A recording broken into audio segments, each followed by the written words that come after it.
Hey everybody, welcome back to another video. I was busy all weekend. You can hear my voice a little hoarse. Um, it's a good thing. I had a great weekend with some family. So anyway, today, whenever this posts, we're talking about the Chicago street race, and boy, do we got a laundry list of things to talk about. The first thing we'll go into, I guess we'll jump right into it. Was the event a success? I would say NASCAR did get an answer on something. They proved, yes, street racing in NASCAR is possible. Okay, so that's the big deal. NASCAR street racing is possible. That being said, no, I do not want 12 street courses, 5 road courses, and 3 ovals on the schedule. This is NASCAR. Ovals are kind of our specialty. That's our big thing. I do not want to see any more than 6 road courses on the schedule. 7 if you have to. But it's a primarily oval series, and it needs to stay that way. So again, love the street race. I think it's a great thing that you now have the option to move around with, things like that. But just please don't go overboard and suddenly we have 8 road courses, 7 street courses, and we only have 1 short track or something stupid like that. Okay, so yeah. Let's start with Xfinity on Saturday. So Saturday starts off kind of in a slightly, I don't want to say a weird way, I'll call it a weird way. But it starts off with qualifying and practice. And in qualifying, Cole Custer ends up on the pole. And obviously, I'm a Brett Moffitt fan. He qualified 7th, had a great car. And unfortunately, for the race side of it, it was so short, we really don't know if there was that much to happen. They only got like 26 laps in. And so, it was pretty much just there's not a lot of storylines to follow. Cole Custer ends up winning the race after being out front. John Hunter Nemechek second, Justin Allgaier third. Brett Moffitt, I think it's his best finish in the 25 car in 4th. Austin Hill 5th. Not a lot of notables. Preston Pardus was very good in the 50 car. He ran well all weekend, and I think he ended up 11th or 12th. So there were a couple of really good finishes from guys that had really good runs. So yeah, other than that though, Justin Marks had an engine go out on him, unfortunately, so that was kind of a bummer end to his day, but fairly uneventful Xfinity race, and that was mostly due to the fact that there wasn't much of an Xfinity race.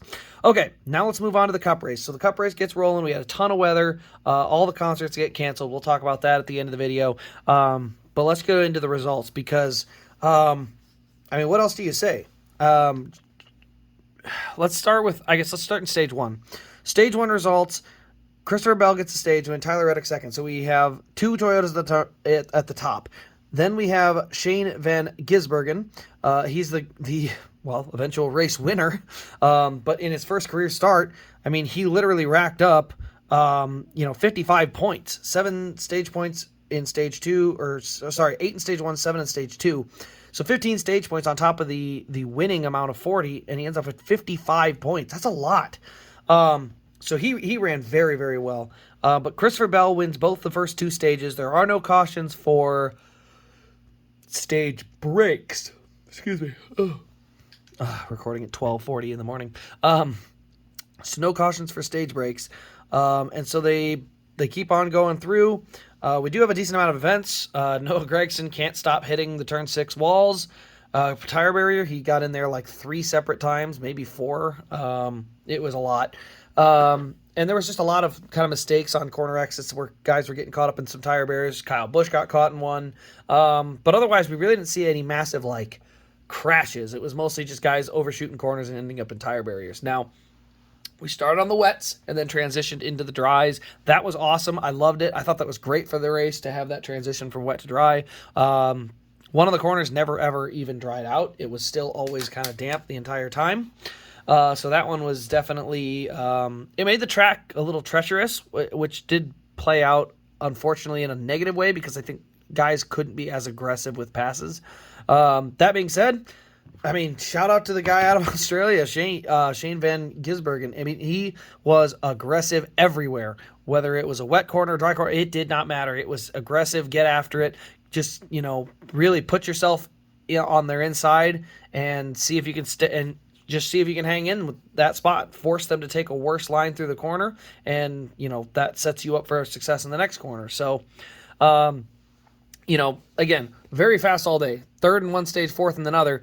And at the end, he drove through the field to get there. That was not a fluke by any stretch of the imagination. The best car won that race. Maybe not the best car all day long, but the best car at the end of that race was up front and won it. So there's no other way to put it.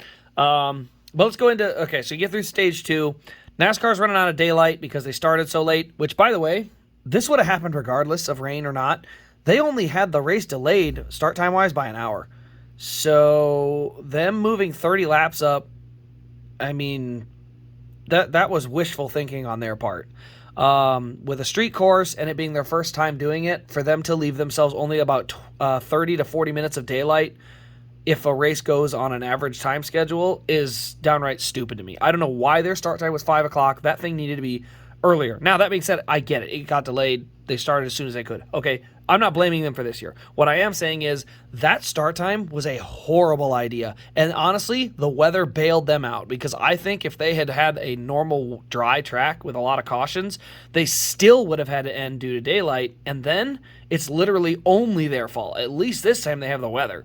So, again, am I saying NASCAR did anything wrong this weekend as far as procedure? No. But I am saying next year, if this is a repeat event and they're doing it again, do not start it that late. You will need to have an extra little gap of time. Please don't start it that late. Make sure you start earlier. Okay, so, we go through that part, just the start times and having to end it. But they announce that they're shortening up the race by like 30 laps. Well, 30 laps is a lot. And so all of a sudden, everybody who had been on pit road just in the last 2 cautions, which was like lap 41 and lap 30, suddenly those guys are in position to stay out and run all the way to the end of the race. And so when they announced that they've changed the distance of the race, all the leaders, come in, and they come out 11th on back. And so it literally flipped the field, like almost like a stage caution, except you didn't even know it was coming. You just sort of got screwed by the end of the race coming closer. So yeah, that was kind of that definitely really killed Christopher Bell's day, Tyler Reddick's day. Now, they had self-inflicted wounds later that probably masked the fact that they got, absolutely hosed by that call. So yeah, but they did. They got hosed. I mean, there's no other way to put it. And so, yeah, then up front you had Justin Haley, Austin Dillon, and Chase Elliott. Then behind that you had, I believe it was Joey Logano and Kyle Busch. And then the guys on new tires started coming forward. And like I said, Shane Van Gisbergen and, Kyle Larson was coming forward. Christopher Bell and Tyler Reddick were coming forward. They ended up having self-inflicted errors that cost them their good finishes. And, by the mid to late part of this race with 10 to go, we knew that 91 car was the best car out there. He was coming for the lead. And we knew the 5 car was kind of coming up behind him. But he was about 3 positions back, and his lap times just weren't even close. I mean, when I say it wasn't close, it wasn't close. Like, the leaders were running 91 flats to 91 fives, somewhere in that range. He was running 89 nines. I mean, over a second faster than everybody when in clean track. So, I mean, it was a butt kicking. There's no other way to put it. It was a butt kicking. And if this, fingers crossed, isn't a wake-up call, let's get the wake-up call, because let's be honest here. The V8 supercars have more horsepower and less overall drive, so they're wheeling those cars. These cars are too easy to drive, because somebody came over here in their first try ever in a Cup car and absolutely whooped them. I mean, a second a lap faster is not a small deal. That's a big deal. And I understand when they'd never street raced before. I get all that. But here's the thing. When a car has a gutless motor with no power, it makes the whole thing a lot easier to adapt into. When you're used to driving a V8 car that's out of control on these types of circuits, and you go to a V8 car that has a whole heck of a lot less power and a whole heck of a lot better turning, and a whole lot better brakes too, when you put all those factors together, it's not shocking at all that he was able to go straight to the top. I mean, he's essentially used to driving something so much more out of control and so much more difficult to drive, that by jumping to the easier to drive car, I mean, it's like, oh, I have a lot more room for error here. I can basically just just let it hang out, and it's going to be faster. So, yeah, let's add some power to these things. Anyway, but yeah, goes to the front. I mean, wins the race. Justin Haley ends up second. Chase Elliott third. Chase Elliott had nosed it in the tire barrier, both in qualifying and during the race. And so you'll notice the Hooters car, which I believe will be up for pre-orders. They are making the raced version because it has the white on top. So it is the Hooters Night Owl, but with a white base on top of it. That's kind of a Hendrick backup car thing they've done. So anyway, just mention that is happening. They're going to do race versions of both that car and the winning car. So both those will be up as soon as Lionel gives me the go-ahead. I will put them on my site. But yes, I just want to let you know that is happening. So yeah, not really a factor. I don't know how much of the car was wounded or if it was just not being comfortable on the street course. Obviously, he wasn't comfortable on the street course. He nosed it in the tire barrier twice. So, definitely not his most comfortable track. But overall, I mean, can't complain. A solid run if you're a Chase Elliott fan like myself. But all right, let's move on to the final portion, which is the city. And the event itself. So the event lost a lot of their concerts and over half of their race. Actually, they basically lost an entire race between two of them because one was cut short and one was cut way, way, way, way short. So how do I put it? NASCAR did what they could. The city definitely didn't help them in a lot of positions. And if I had my vote, would they do this race again? I think I would love to be able to make this event a race for next year. I just wouldn't put it in Chicago. I think Chicago is a great market, but I just think that city has so many bad political issues. And this is not a political issue on a party line basis. Chicago is literally the Windy City based on their politics. It's that bad. And it always has been that bad. This is not news. This is not a new thing either. But it's just tough to work with. And so I liked the idea. I liked that momentum. And I think this is a race that you move from event to event on a yearly basis. I think this is kind of a Super Bowl, if you will, something that moves around from place to place and is kind of like, hey, the city gets to take pride and it's our year to host. We're going to make this the best place. We're going to be the best place to host this event. And I think that's better than saying, oh, we're going to go to the street course for 45 straight years. I don't think that's a good way to do it. So, yeah, I think the street race had proved, yes, street racing is possible in NASCAR. Yes, it can be very good in NASCAR as well. So there's definitely some good things that came out of it. The bad things that came out of it certainly were weather was unprecedented. I mean, unprecedented amounts of rain. Like, this is not something that you could even plan for. But also just, man, what a bummer for having all the concerts canceled, having all the fans get kicked out on Saturday, not being able to finish the Xfinity race at all, just having to call it out or cut it short. So real bummer on those things, but really, I think the street racing is possible. I don't know that Chicago is the long-term home for it. They may get one more year out of it. I don't know that Chicago wants NASCAR badly enough to consistently bring them back. So yeah, overall though, it was a great race. It's going to be a fun race version. I can't wait to get it in.